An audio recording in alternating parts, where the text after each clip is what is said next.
Nagbabala si Chief PNP Police General Jose Melencio Nartates Jr. na mahaharap sa kaukulang demanda ang sinumang magpapakalat ng maling impormasyon hinggil sa umano'y energy lockdown sa bansa.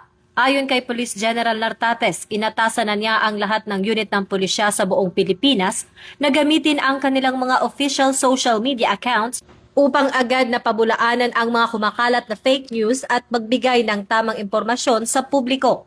Kasabay nito, pinaigting na rin ng PNP Anti-Cybercrime Group ang pagbabantay sa mga online platforms upang matukoy ang mga nasa likod ng disinformasyon na nagdudulot ng takot at kalituhan sa gitna ng krisis sa langis.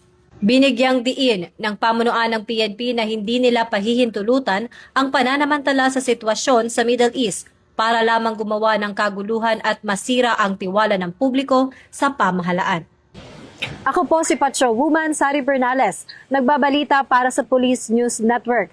At ito ang bagong PNP para sa bagong Pilipinas, serbisyong mabilis, tapat at nararamdaman.